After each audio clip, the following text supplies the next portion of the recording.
What's up, you guys? Welcome back to another episode of College Kicks.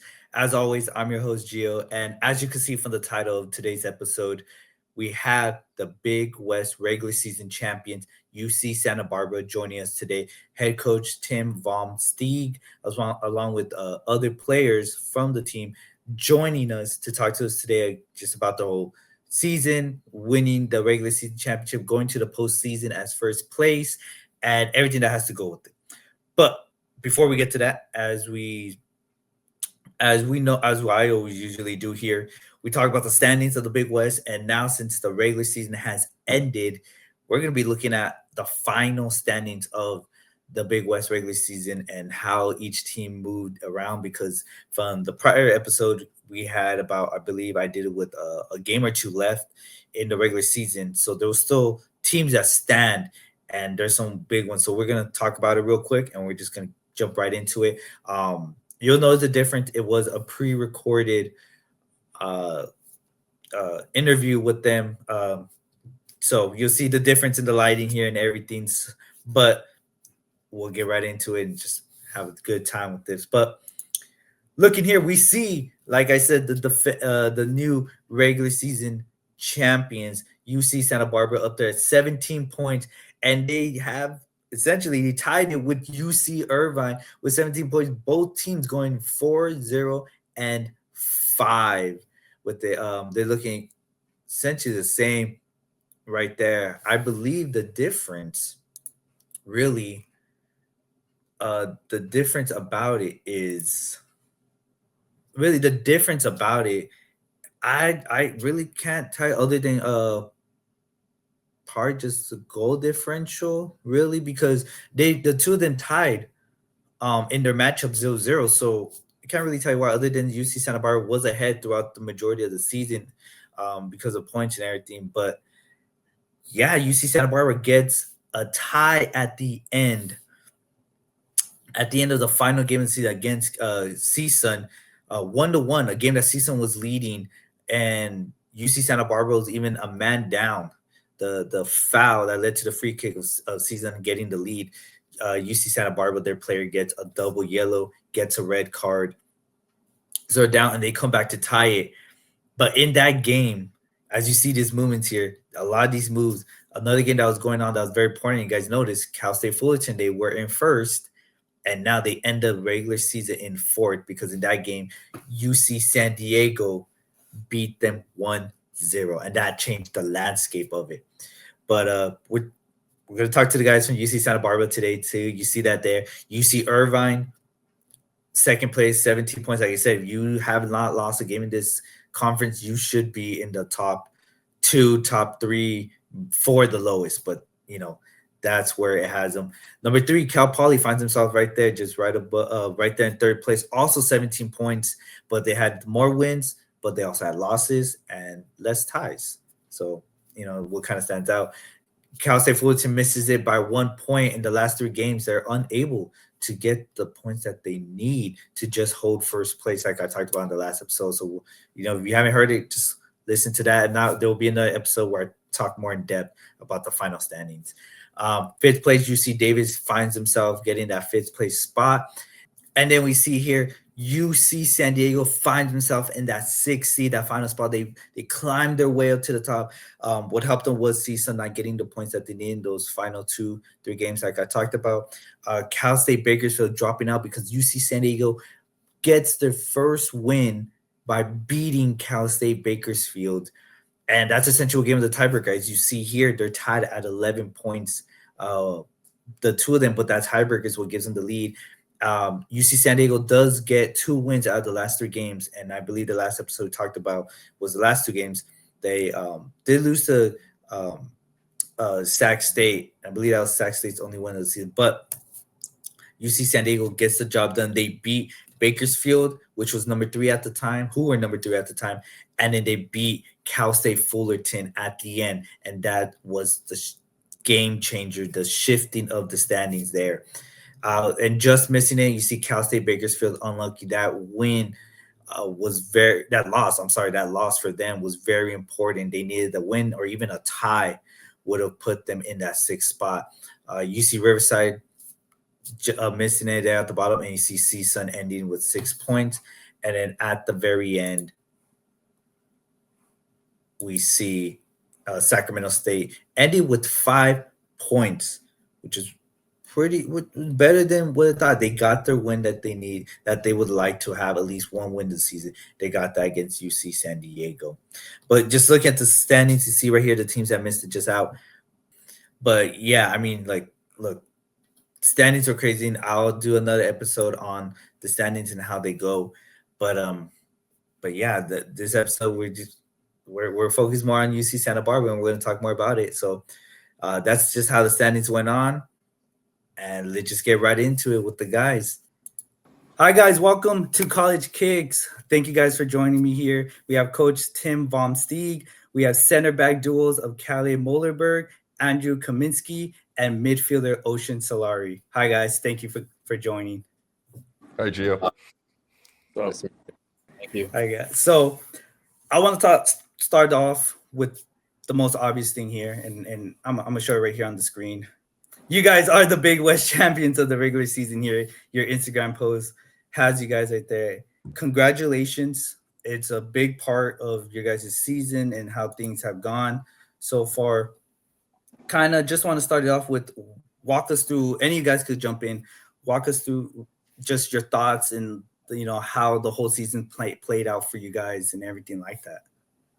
Well, I'll go ahead and start. I mean, I don't think that any season ever plays out like you thought it was going to play out.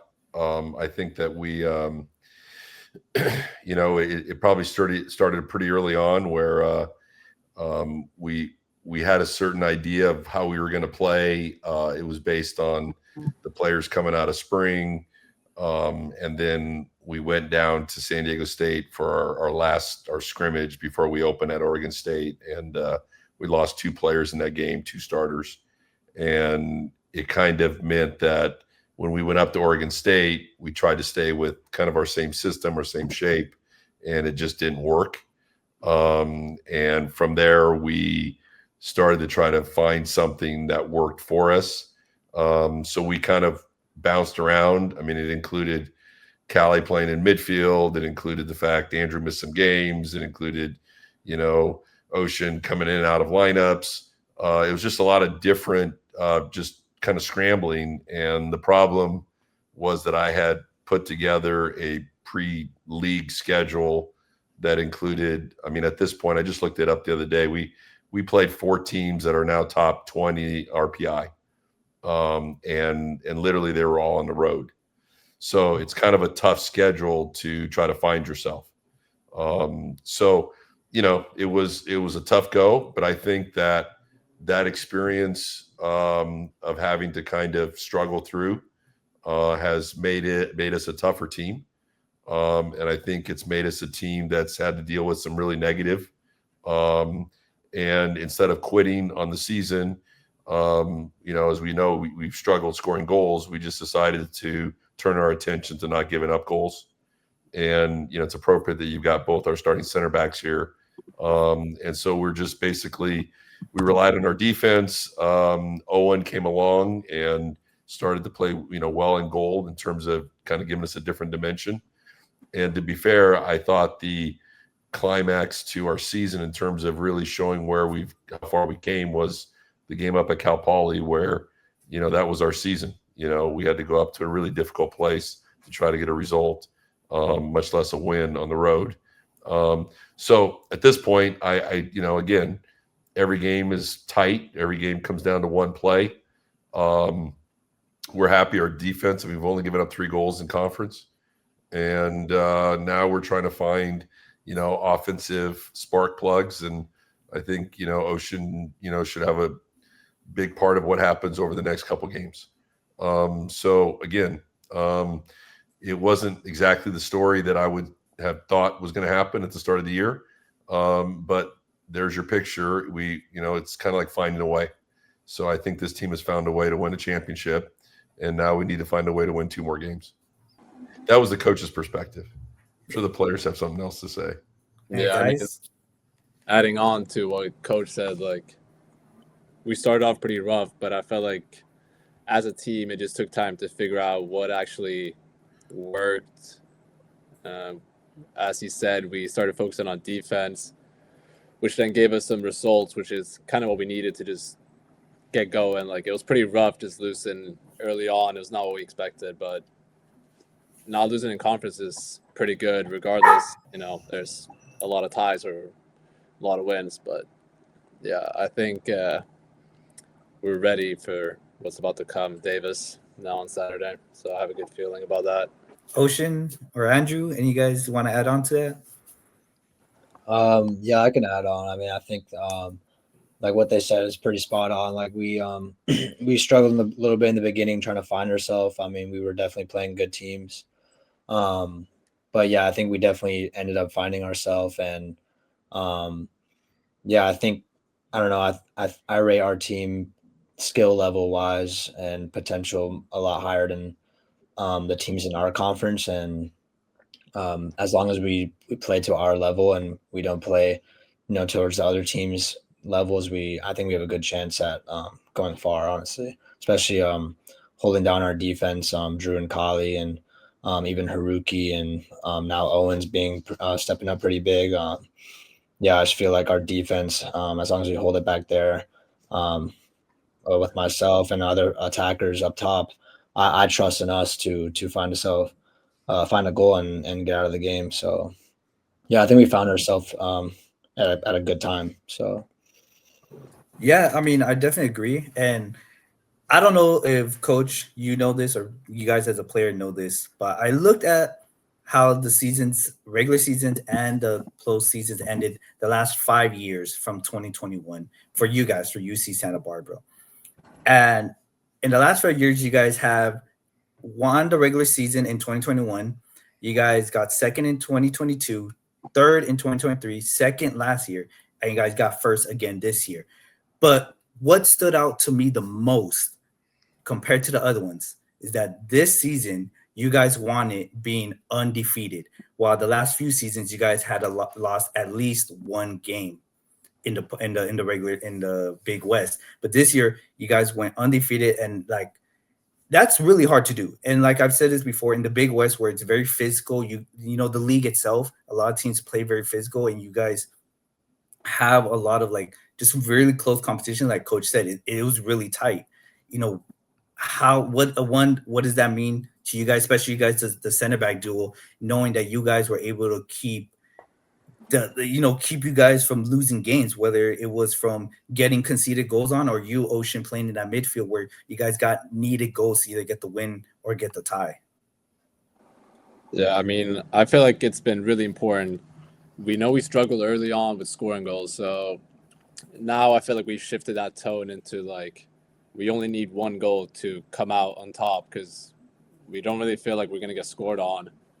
And in this conference, especially, if you take care of the tactical side, and I feel like a lot of teams in our conference play the same way, there is not really like a scare of being scored on unless you mess up on defense. So focus has really been on being clean and not making errors in the back, and it's been working. But I feel like it's been a really big boost for us, especially now.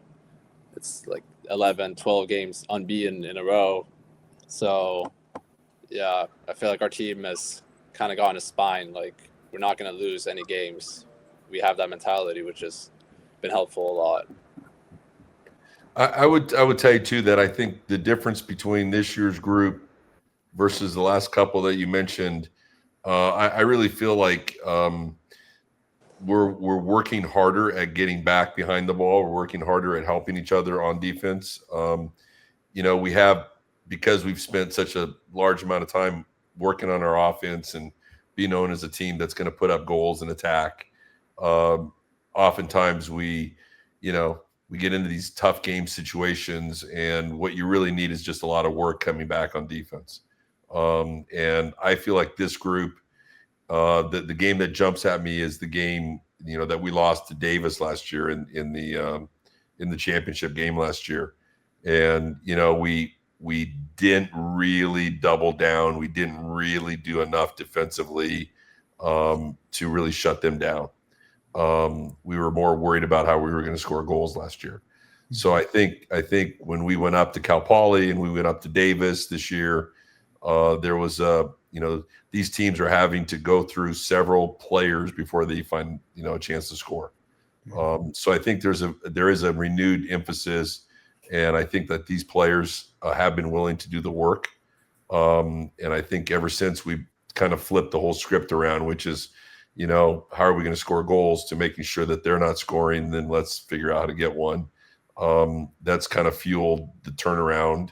And as I said, it is pretty remarkable. I mean, I think our record at UCSB is like 16 games unbeaten, and I think we're probably hitting 12 now. So, I mean, that's no small feat, especially with the teams that we've been playing. Oh yeah, definitely. Andrew, anything you would like to add to it? Yeah, I was going to say, I mean, after the bumpy start, we were giving up a lot of goals within like the first 4 or 5 games. So I think the fact that we did turn it around on the defensive side was not just a thing in the back or switch in the back. It was more of a team thing, just heart and passion, just wanting to do more and not let this be it for the season. I mean, if you start bad, you could just end up being bad all year, and you don't want to end up on that path. So we really turned it around, and I feel like we just play with more passion and heart now, and it's good to see from the boys. Yeah. No, yeah, definitely. Ocean, before I talk a little more, anything you would like to add? Yeah, I think I mean our team, you look at some of the other teams, like even last night, like they weren't making many subs. A lot of them were playing like almost the whole game. We saw that they played almost the entire game, even through the overtime. And I think our team, the difference between our team and other team is that we have guys that can come in. If it's someone's having an off night, we have another guy ready to go to step up. And I think that's a big difference between our team and other teams, is that we have a lot of depth in our team. And depending on what the night brings, we can field the whole lineup depending on that game. And we're just so adaptable. And that's one of the big differences I see with our team. So. And I completely agree, because I think, Ocean, you were one person that kind of represented that, at least in the game against CSUN, because you came off the bench. But if you guys watch the broadcast, I'm saying it's like you yourself in that midfield, you gave kind of like the motor. You and Martinez, you two like play a lot quicker, while Jack Middleton, he plays a little slower, more to his controlling the pace and everything. But you guys are bringing that adrenaline, the pressure of trying to win the ball back high, trying to recover it, and then getting the ball and trying to create something. So that's something that, like, what you're speaking on, you yourself brought that. And I just wanted to ask, like, kind of your game, and like, was that always your game, or is something that you developed here at UC Santa Barbara, or kind of what was that like? No, I appreciate you saying that, and thank you. Yeah, I heard your words in the game. I watched it back, and yeah, no, that's always been my game. Has always been, fast attacking. I like to bring a spark into the game, especially games that are kind of static, that are kind of like, nothing's really going on, waiting for a chance. And I love getting into those games and trying to make something happen. That's always been my type of game. I just love to create chances and attack. So yeah, I'm really attacking mine. I've always been like that. I grew up playing in the Barca Academy, and all we were taught and learned was just to play attacking minded football. So yeah, for sure, that's been kind of the way I've been playing. And yeah.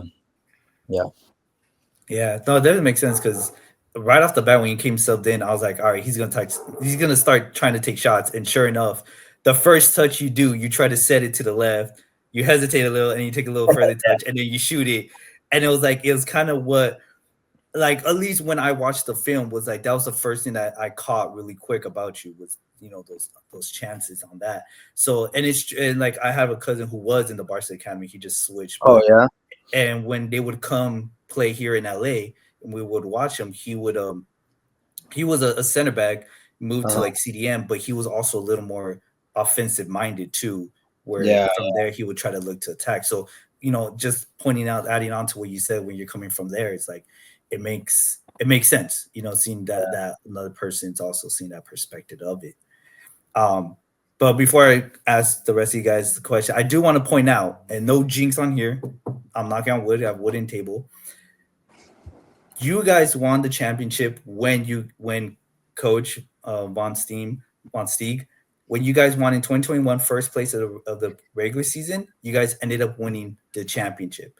The other in the last 5 years, in the other seasons when you guys didn't win the regular season, you guys were either runner-ups or didn't get to the championship game. This year, it's kind of looking, at least the results are looking like 2021 where you guys won. Obviously that's the goal, of course, but I'm just asking to ask, is that something that you guys are really looking like, hey, like we really like it's looking like the same thing. We could win it just based off of this. Like I feel like the answer is no, but like I just want to ask. Well, I think the big thing about winning the regular season, it's not that it really is not complicated. We get home games, and it's been one of the issues we've had, which is harder stadium, and our environment it looks like nothing else in the conference except for maybe Fullerton, where we actually do very well every time. I keep thinking every time we play at Fullerton, we play well, and we get results. But there is such a huge departure from literally anything else in the Big West Conference. So yeah, when you get the championship, it does mean a bye in 2 home games. And I know last year was really disappointing, but obviously we still got into the tournament and we were able to do some things. But that's why it's like you don't want to bet against Santa Barbara at home. We play well at home. It's our environment. It's what we're comfortable with. We've got a lot of success playing there. Honestly, where we've struggled this year in particular and in years past is, a 3:00 game in Sacramento, or no lights or anything. Field at Riverside, or, the Cal Poly shoebox. Those are just such departures from anything resembling, harder stadium. And I'm not the only one saying it. I mean, even, before we played Yossi at Irvine last time they were here, the teams were warming up, and Yossi's looking around the stadium and he's like, I don't even know how you guys play away, because when you get this experience, the field's great, the setup is great, and players come out and play, and so again, when you say you like our chances this year, I like our chances because if we find a way to win on Saturday, we'll get another home game. We're not at Cal Poly, or we're not at Irvine or anywhere else, which has been our problem. Yeah. Oh, well, that's a nice perspective that I'd never really thought of on that, because I didn't really think that I understand home and away, everyone plays a bit differently, but I didn't know it was to that extent to where you're feeling it a lot different from it. So that's pretty cool. But I want to move on a little bit. Let's bring this up. Move on from you guys winning the regular season to a couple awards. We do have a Big West Defender of the Year here, Calle Mollerberg. Right? Yep. Congrats on the award. Kind of what was that like? Was that part of your goals at the start of the season? Or was it like a Big West goal itself? What was that? Or you just like, hey, I got it, cool? It was more just like I got it. I feel like the individual awards only come with the team doing well. So, we conceded the least amount of goals and we won the conference. So I just felt like I happened to win it, but it could have really been anyone. And so is it with every award. Like Zach and Caden getting first team. We had a bunch of guys getting recognition. So it's not really something I want to pay attention to. There's bigger things to focus on. Like we want to win something as a team, but it was cool. I get you, and I understand. Like a lot of people, as athletes, you're like, yeah, it's cool, but like you said, you want the bigger thing. You want the championship, right? Like that's what matters the most about that. Yeah, it doesn't mean anything without winning something. Yeah, that's definitely true. It's like you kind of just look at it like, all right, I did all of that to end up not with the main trophy that we wanted as a team itself. So I want to ask for both the center backs, the connection you guys had, at least I've seen from the film, very smooth for pretty much a lot of it that I saw. You guys have a great connection and playing back there. Was that a lot of people is like, oh, they probably like hang out a lot together and they create that chemistry. One, do you guys hang out a lot together? But two, in that field, you guys know each other like this or that, because against like CSUN, I noticed Andrew, you were kind of like holding back a little more. You're marking like the forward a lot more than Cal. You were going up a little bit more. You're like, all right, you know what? Andrew got it. I could press up a little bit sometimes. And other times it was a little switch, but Cal was a little more off. Like, I just, how's that duo? How you guys work that, go off each other and stuff like that?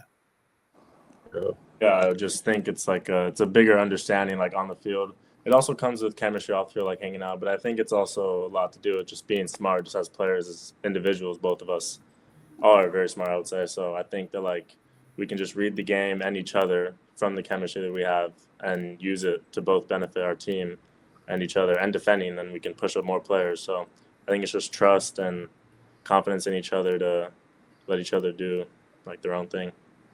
Yeah, I mean, I think like you were saying, I was kind of stepping in more and Drew was a bit like in the back, kind of marking up.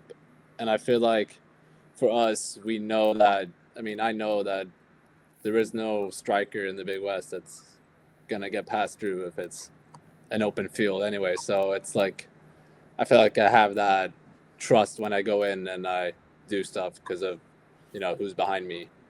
So it's more just like about knowing that he's really good, I'm pretty good, and, we played a lot of games together now, so it's just understanding on the field. And coach, what was kind of that decision of like, hey, they're going to be our starting center back duos?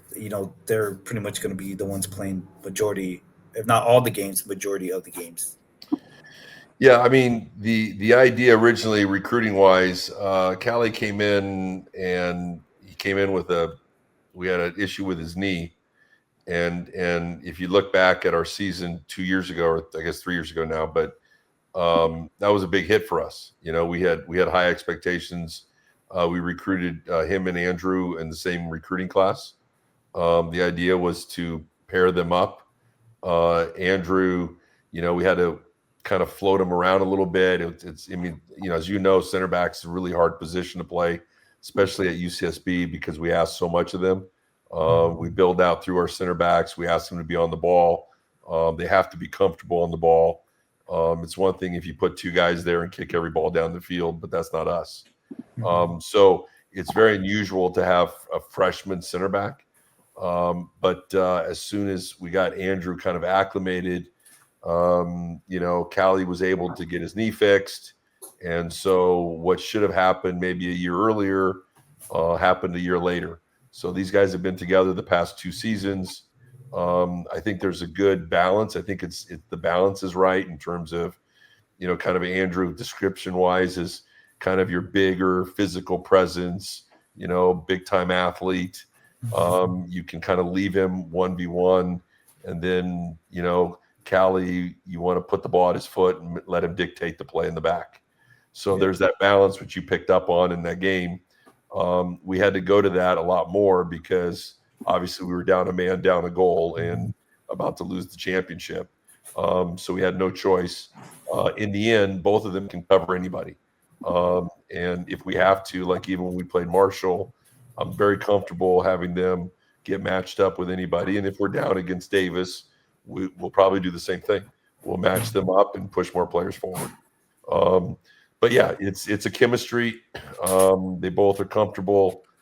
They're both comfortable on the ball, almost too much sometimes.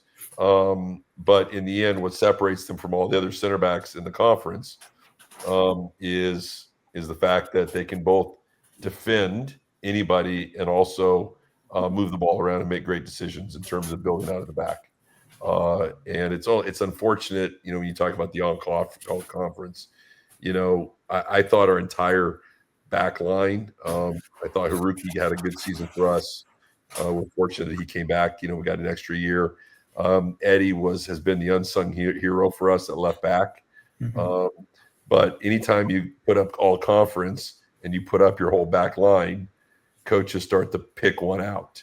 And so you're kind of, I don't want to say screwed. It's just, it is what it is. It's, when you only have one striker, like, we did this year, that player's probably going to receive most of the votes as the one striker that had a good season for you. But I think everybody on the team recognizes that both of them together is what makes this thing work. And like I said, without Haruki and without, Eddie, we're not giving up. We're not getting the 3 goals in 9 conference games. Yeah, and I'm glad you brought them up, especially because like Eddie, like I bring back a lot of the season game because I was there to physically watch it. But you see that chippiness in him, that like, he was talking back and forth with Odin, so they're going back at him. Both of them going up and down, up and down, up and down the field. So I feel like it knowing how to play, because I played before, not collegiately, but I played. So having teammates there at that type of personality, it's like it brings that energy. And like for you guys, even for you, Ocean, like in that midfield where Eddie could win the ball down in the back in the as the fullback, and he's taking it up and he could play it with you right there on the side. You could either one touch it back to him because he's making that run, or he's joining you as you're turning forward. And for you guys, for Cal and Andrew, like, just that energy he brings, like, was that like just, both Eddie and I'm sorry, I forgot, on the right back, just entirely as that defensive line. Yeah, I mean, I feel like Eddie's been huge. Obviously, maybe he wasn't supposed to play left back beginning of the year, but since having to be forced to play there, he's been one of our best players for sure. And our rookie too is, I think, started and played in every game. So, I mean, they've been healthy and they've been available and they've been consistent. So, can't really ask for much more.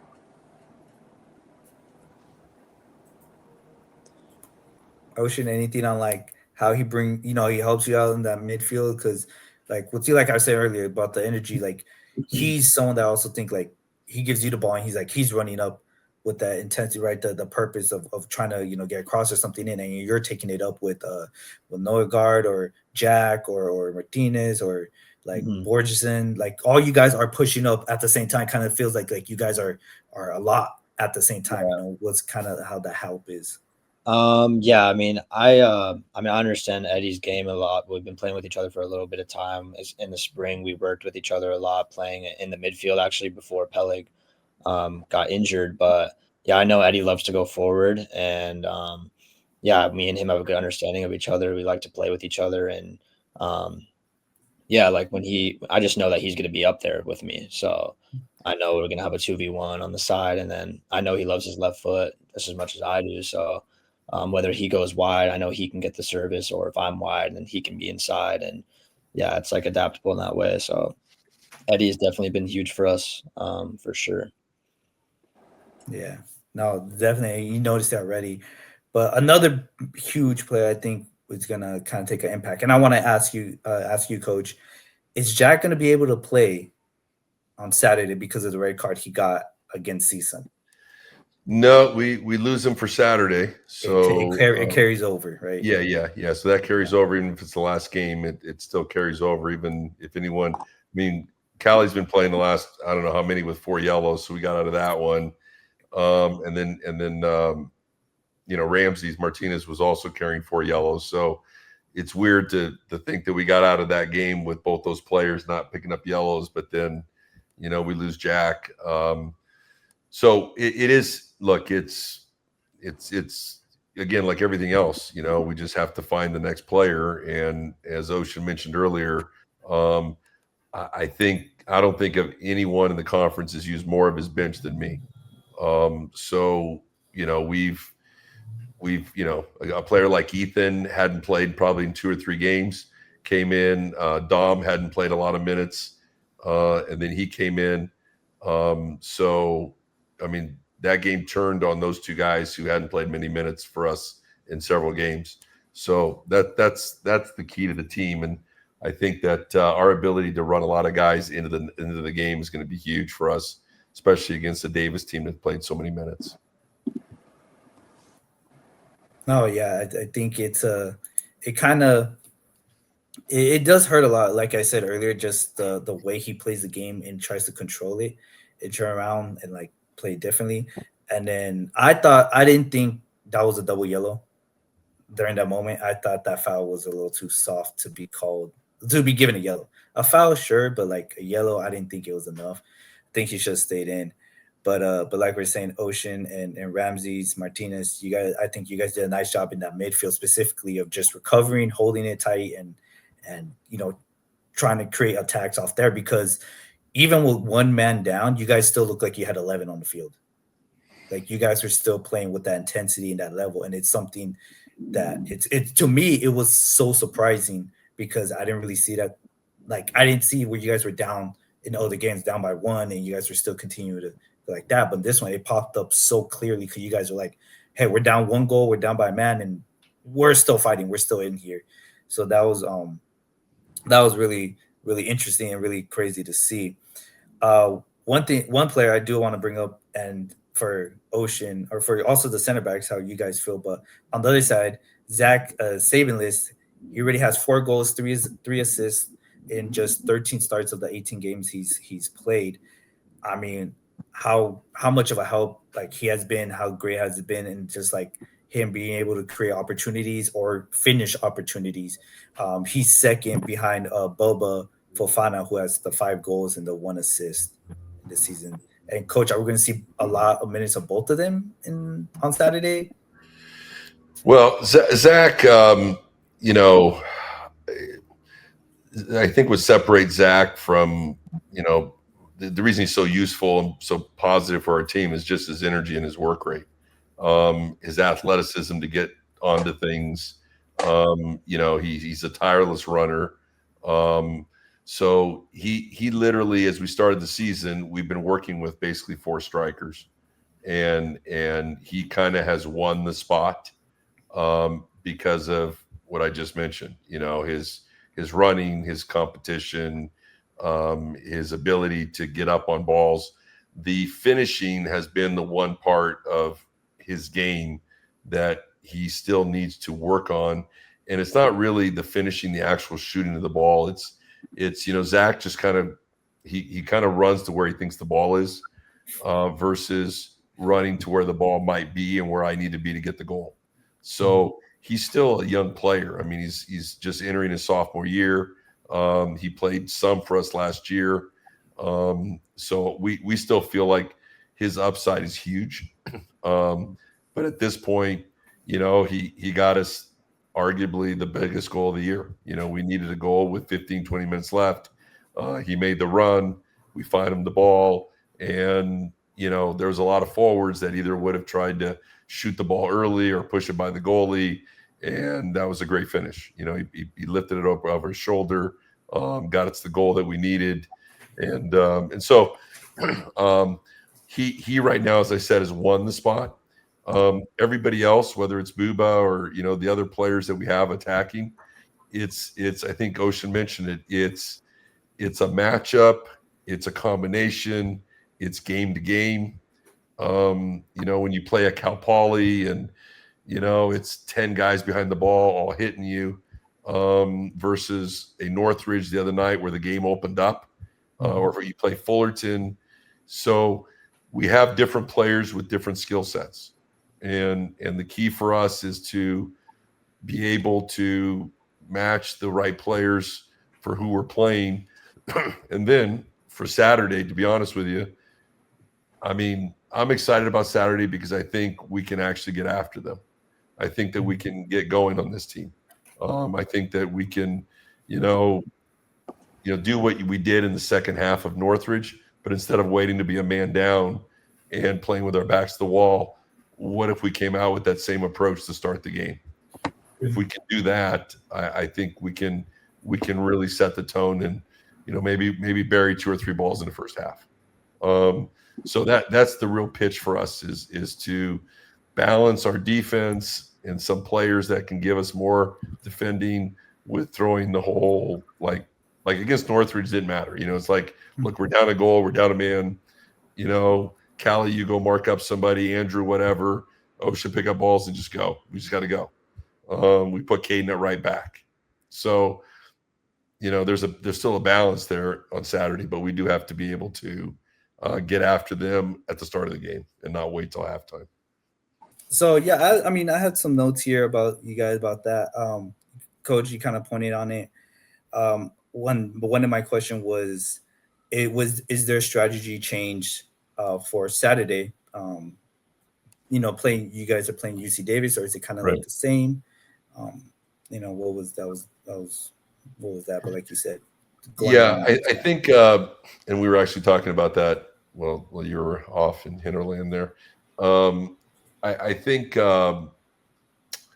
you look back at a couple things. One is we played them once, and so you can kind of go off of that a little bit, where we did have a lot of success getting out wide on them, but we just didn't finish in the box. Secondly, Davis is Davis. Davis, what they did the other night, the way they play, what they're trying to do, hasn't really changed through the years. So from a defensive standpoint, it's kind of pretty straightforward what you need to do to kind of stop Davis.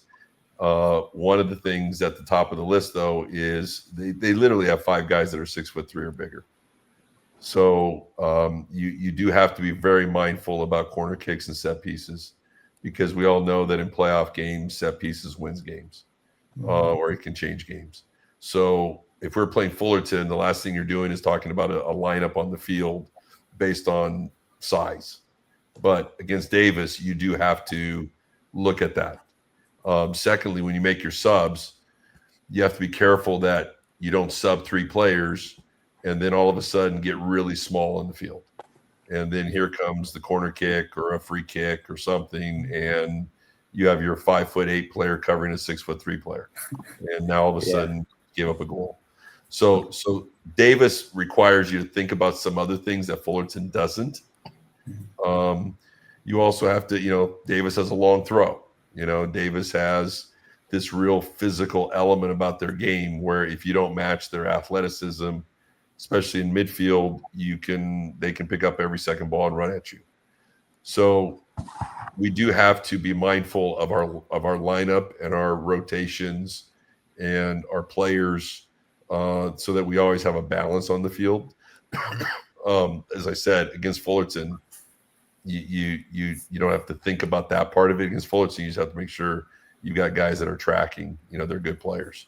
Yeah. But from an attacking standpoint, I think that of all the Davis's teams that we've played in the past, including the championship last year, I think that we have an opportunity to, as I said earlier, to take what we did in the second half against Northridge, even down a man, and put that package on the field and really take the game to them. So that's going to be our stress today or tomorrow as well, is can we come out with the same backs to the wall, one down, you're about to lose the championship. And again, I think it's really funny because we were going to go win the game until the goal hit down in San Diego. So we were about 15 minutes behind their game, and San Diego scored that goal with 4 minutes left, which meant that all we needed was a tie to claim the number 1 seed. Yeah. So at that point, we have to change our personnel. We have to change our mentality. We don't want to be throwing everybody up the field to go get the goal and then give up something coming back. So that's when you saw some subs and the players. We were a little fortunate in the game where I think there was an injury to one of the players. Number 17 got hurt, the big kid in the midfield. So when he got hurt, they gave us a chance to talk to the team when they came over. And we're like, no, Fullerton just gave up a goal with 4 minutes left. Yeah. So we just need a tie here. So that allowed us to. I brought Haruki back in. Anyway. So that's the same mentality is the same that we need for UC Davis. We just have to be very mindful of our rotations and making sure that we've got the right lineup on the field for the whole game. Right. So you're saying Ocean might get some more playing time off the bench, or just might be starting a little more. I'm hearing 20 shots from Ocean in that first half, right? Yeah. Well, the question is, Ocean, as you saw, provides you an immediate spark, right? And the conversation we have is, do we want the spark plug at the start of the game in the first 2 minutes where everything might be tight, or do we want to run them out for 20, 25 minutes? And then as we get later on in the half, again, this is a team that played 110 minutes 2 nights ago. Do we want to be in a situation in later parts of the halves in the games where, that's when the field really opens up? So again, to be totally honest with you, we laid out the game plan and we put 2 players at every position. Which players we start with is less a question of, is Ocean starting or not? It's more the question of, if Ocean starts, then we need to start him. If we start him, then maybe Ocean comes off the bench. So it's going to be, it is that balance that I keep talking about. The other issue is, which side of the field do we want to attack on? And so, are we playing inverted, or are we looking to get the ball down the line and get crosses? Are we looking to cut inside and have overlapping outside backs? So those are all I have till tonight. I usually put a game plan together, then I sit on it for a day and I think about it. I'll come out tomorrow. I may play around a little bit more with it tomorrow to make sure we get it right. And then the players need to know on Saturday basically where they're going in for, and they need to know who they have in the box defensively. And again, the advantage we have, of course, is we didn't play Wednesday night and have to fly back to Davis and then fly in, and they literally have 1 hour to prepare for this game. So you're not going to see Davis changing anything in 1 hour. Okay. All they're going to do is move their players around. They'll put, and they do move, especially, the Lillingham or whatever his name is. That kid played 6 different positions in that game. But they didn't really change their shape. So one last thing about the game was interesting was the game started and they were more like in a 4-1-4-1. And Fullerton absolutely controlled the game. So they came out in the second half. If you remember, it started the second half, and they came out in a 4-1-3-2, and they pushed the second player up front. And that's when Fullerton hit the post and absolutely almost killed them. So their adjustment at halftime didn't work. Again, it's not like they've got tons of options with their players what to do. It's either a 4-1-4-1 or a 4-4-2 or something resembling a 4-1-3-2. Just having that 4 in the back is pretty much. It'll always be the 4. It'll always be the same 4. And again, it's as we've discussed here tonight, we have, after wandering through the wilderness for the first 4 weeks of the season, we have settled into some things that I think work for us. Yeah. And so I think that's where we become much more comfortable. And now that you're speaking of that, I just one thing that I noticed was interesting was that it's if Nordergroff, is he going to play, is he going to start on the left, right? Or is he going to start on the right? Or is it Bjornsson? I know it's sometimes he's supposed to be a striker and he kind of drops a little more into the midfield to help recover. So that's something you speak of changing or seeing the positioning of who's starting and who's coming off the bench. Just something that I noticed that tend to happen with just how these players are. And with that, Ocean, I want to see kind of what you're how you're really preparing for Saturday, whether it's off the bench or starting, or what you have to do, like Coach said, how you're really preparing to bring in this offense, because like you said, you're offensive minded a lot more. What's your goals, your thoughts, and stuff like that? I think my approach to the games has definitely changed a lot from the first year that I came here. I try to approach the game as professional as possible, whether that's getting the start, playing 5 minutes, playing 90 minutes. I told Coach I'm here for the team. Whatever the team needs, I'll do my best in my power to do that. And whether that's starting or coming off the bench, I'm trying to come to the game with the same mentality and to just help the team and what they need at that moment. So yeah, I try not to overthink about it. I know Tim has a lot going on during the game, and there's a lot of pieces to the puzzle that he's thinking about. And so whenever my name is called, I just want to make sure that I'm ready to give 100%. So. No, yeah. I mean, that's cool. Like the honesty of just like, hey, I know it could probably be 5 minutes, like you said, or the full game, but being hungry and preparing, ready for it. Right. For Cal and Andrew, do want to ask one. I'm assuming you guys are starting, right? The starting center backs for Saturday. Again, what's your guys' mentality of, other than how you guys said, like, you're ready, you guys think you guys are like the best already, like no one's gonna score on us, no one's gonna pass us, but also like the playing style, like how are you gonna try to turn your defense into offense the best you can? And are you guys getting goals? That's a big part. Are you guys getting goals off set pieces? Are you guys, getting on that score sheet? How's that? I mean, we've been trying all season to get a goal on, still no luck. So hopefully on Saturday. But I think, I mean, as a team, we just have to use the advantages that already come with, being the 1 seed, having the bye. So we know that they played yesterday. It's going to be rough to turn things around and come play us. So we have to use harder too. It's a massive field, so we have to make sure we use the space, make it a running game, wear them down, and then I think that's when they are going to start making mistakes, and hopefully we capitalize and then just keep it tight. Don't give up anything.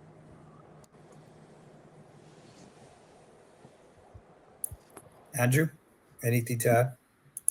Yeah, I would just say, like, preparing for the game, I think we can kind of approach it in a different way, and we can approach it in the way we want to, in our style of play of wanting to move the ball around, especially as me and Kyle, as the playing center backs we are. We just have to go into the game, not overcomplicate things, and make the right decisions, and like like Kyle said, use Davis's disadvantage to our advantage, and get a good result out of this and keep the season going.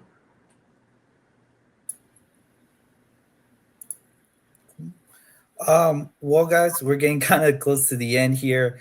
I have pretty much 2 last questions here, and then I'll leave it up to you guys if there's anything else you guys want to add, and then we'll wrap it up. But the first one was what was kind of your guys' either personal, individual goals or team goals from beginning of the season, before Big West, or even now at the end, and you guys could kind of just say like, hey, it was this for the entire season, and I reached it or I didn't, and kind of just like that. I mean, I can start. I mean, I think for me, it's always been team goals first. So I haven't won a Big West tournament since coming here. We fell short last year, losing in the finals. So for me, it was really just this year I want to win the Big West tournament, and then hopefully, go and play, go far in the NCAA tournament. But I don't want to think too far ahead. So it's like the sub goals matter a lot too. So these next 2 games, or next game on Saturday, is what you have to focus on. But yeah, the Big West tournament for sure. Yeah, I would agree with Kyle talking about the team goals being the bigger prize going on here. But I would say for like an individual goal, I feel like this season I just wanted to focus on being healthy for the entire season. And I feel like I focused more on that in like the spring, winter, and summer going into the season. So along with the team goals, I think me being healthy would help the team. So I kind of have those hand in hand, and I think I've tried to manage that well. And the season has been good, especially how we turned it around on the defensive side. Yeah, I can add to that. Yeah, just the way that last season ended, the way that it ended just made us want to come back and just win it even more. So the Big West tournament for sure. Losing that final last year, you want to repeat it so badly. You want to go back in time, but you can't. You just have to grind out the next season, grind for next season, and this is what we've been waiting for. So this time of year is for sure the most important for us, and we want to make the most out of it, especially what happened last year. So I feel like we're really hungry now.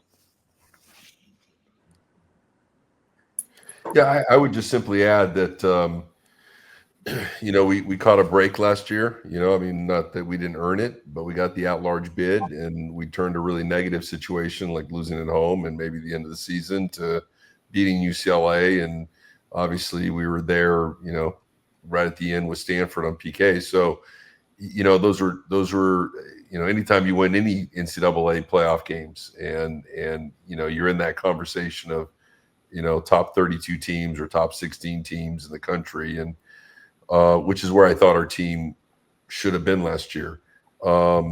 So, coming back this year, we lost. It's always hard to replace a guy that got 14 goals for you. It's also hard to replace a midfielder who's drafted number 1. And then you lose 2 starters at the start of the season. So those are like big pieces. And, I think I can still remember the basketball coach coming up to me about, we were coming off the game at Marshall and we had a fundraising event. And he was like, well, we can't win them all can't win them all every year. And you guys had a great year last year, but obviously you're having to rebuild this year or something. And rebuild already. I looked at him and I was like, well, we're still going to win conference. And he's like, seriously? And I go, because, he was just looking at the scores. We lost 3-0 to Marshall, and, we lost 3-1 to San Diego. And, I said, no, we're going to win Big West. And this is a team that, if you defend well and get timely goals, and, you can actually make a run. So I saw him the other day. He was the first one to send me a text after the Northridge game, saying congratulations. So, I give a lot of credit to these guys to have bounced from a lot of, adversity early on. We hung our hat on something that worked for us. And now I'm still holding out hope that we find the right combination up the field that starts to get us goals. And I think we have it. I think we have the players that can get us goals. But we're not going to just automatically turn and say, hey, we're going to spend our time on our offense. What we are going to do is keep trying to put the right players, the right combination, the right movement. And, I'm still waiting for the game in which everything clicks up the field. And maybe it's Saturday and maybe it's next Saturday. And I know if we start to put the offense together with our defense, we can certainly win the next 2 games. And I think we can win NCAA games. And that would make it for an obviously incredible season. Yeah, no, definitely. I mean, a season alone, just winning the conference, like the playoffs, Correct. It's a really good, really great season. But like you're saying, I could tell like the confidence you just have in like the coaching, the team, like you're saying right here, having that connection that you guys could win the NCAA tournament.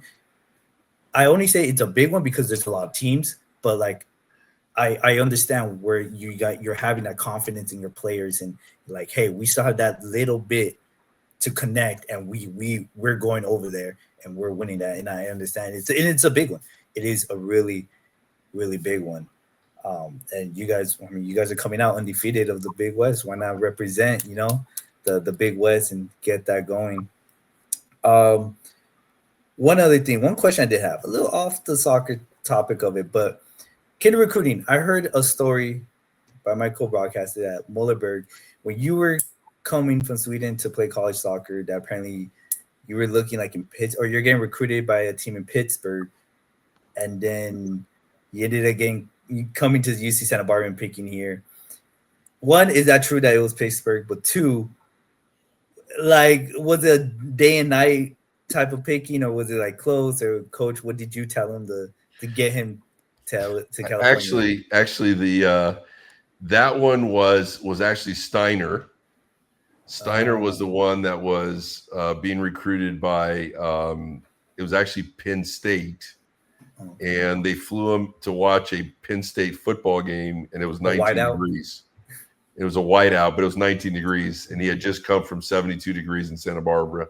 So on his way back to Iceland, he called and he committed to us before even landing in Iceland. Although Calle that one was also interesting because he was about to make one of life's worst decisions. We talk about who in the hell would ever want to live in Akron, and he was literally 90% about to go hang out in Akron, Ohio. And Whoa. yeah, no, don't get me going. So we pulled him back from the ledge. But no, I mean, look, again, Akron has good soccer, and he was looking at the soccer, and we had to tell him that we also play good soccer, but oh, by the way, it's Akron, Ohio. And there are like 3 months out of the year that you could be in Akron and go, hey, this isn't too bad. The problem is the other 9. Yeah. So During you can ask season, him whether or not he made a good decision or not, but he was 90%, almost a zip. Yeah, I mean, it was a big difference between Akron and here in Santa Barbara. Obviously, I'd say right now I'm pretty happy with the decision I made. But yeah, you know, the coaches were good at convincing. I liked everything from Santa Barbara from the get-go. It was just like, obviously the soccer is good here, good at Akron, but I also felt like I saw my future more here in Santa Barbara than Akron, so it came down to that, honestly. came down to that. So okay. I mean, that's not bad. I mean, seeing how the future is. I mean, Andrew, you're from Sacramento, I believe, or am I wrong on that one? From Long Beach. Long Beach. Okay, sorry, I was looking at a different place. Long Beach. That's also a move up, you know, because I'm here in SoCal, and like LA, so you're closer over here. You know, what was that choosing to go to UC Santa Barbara instead of like Long Beach or Fullerton or Dominguez Hills or something that's, you know, closer, Riverside? I mean, I didn't really care like how far I went from home or anything, so that wasn't really like into the factors of that. I feel like Santa Barbara is more of a pull due to the soccer facilities, as coach was talking about earlier, like harder, and even maybe having no football as being the focus. But yeah, I wouldn't say distance is really a thing. Like Santa Barbara could have been maybe in Florida, and maybe it'd be the same decision. All right, I mean, cool. I mean, like, you know, that worked out for you. And then Ocean, one thing, that's a crazy name, Ocean, for your first name. I want to hear how you got that, but two, you're coming from Arizona, right? From the Barca Academy in Phoenix, and you're choosing to come to California. You know, what was that decision? Well, I originally was at Cal Poly for 2 seasons. Yeah, I mean, I was with under Steve Sampson. He recruited me from the Barca Academy, and he had some health problems, and he kind of stepped away from, you know, the coaching job. And then Ogie, the current coach, came in, and, you know, before he came in, I had no idea the way he coached or who he was, or had no idea. And he brought me into his office, and he kind of was like, hey, like, you know, we're gonna let you go. And I'm kind of confused because, you know, I'm thinking like, you know, I was one of the better players, you know, technically, and I was just kind of confused. And I figured it out. You know, he's taking out the whole team and creating a whole new system, and that wasn't really into my game. And then yeah, I just felt like Santa Barbara, the way that Coach Tim plays and the way that his team plays, I always admired it. They kept the ball, they loved attacking football, and yeah, it was a pretty no brainer for me to, you know, come down over to come play over here. And yeah, that's pretty much how I ended up over here. And then for my name, my mom, the short story of it is my mom's name is Dunya, and in Arabic that means world. So that's kind of the short story of how I became Ocean. So yeah. Okay, so kind of like just part of the world. You're Yeah. the ocean, part of the world. Yeah. That's cool. That's interesting because I was, when I was, you know, doing the research, I was like, ocean. How do you get ocean? You know, like that's crazy. That's funny. Yeah. My mom's name is means world in Arabic. So that's really cool. That is honestly really cool to know. So I mean, I like thank you. Nice different name. But well, I'm getting to the end here. I'll leave it up to if any of you guys want to say anything, any last words. Do you want to add Kel, top 100 player? You're ranked top 100 player in the country. I don't know if you saw that before or not. My dad pretty interested in those kind of things, like the stats and stuff. So he sent it to me. That was something. It was fun. Yeah, I mean, like, I understand like how you talked about earlier, like the individual awards compared to the team ones. I get it, but still, like top 100 in the country, like that's a big deal, you know. So, congrats on that. You ended with the best defender in the Big West Award. So, there's something else I want to point out, but I'll leave it to you guys. Anything else you guys want to add? I don't have nothing. Thank you for the interview. I really appreciate it, Gio. Thank you. No, thank you guys. Thank you all you guys for taking the time. For Coach, for Cal, Andrew, Ocean, thank you guys for taking the time. I really appreciate it, and we try to get this going. Hopefully, I can interview you guys one more time after the final or a little before, if you guys go into the NCAA tournament and see how you guys felt about that game. Probably wouldn't be this long of an interview, but just see how you guys felt about that. But thank you guys. All right, guys. Well, there you guys have it. The coach of UC Santa Barbara, Tim Vom Steeg, and players, the center back duels, and the midfield Ocean Salari. You guys here. Make sure you guys watch their games coming up. Semifinals against UC Davis, and hopefully they'll make it to the finals and see how they do there. But until next time, thank you guys for watching. This is College Kicks. I'm Gio. See you guys next time.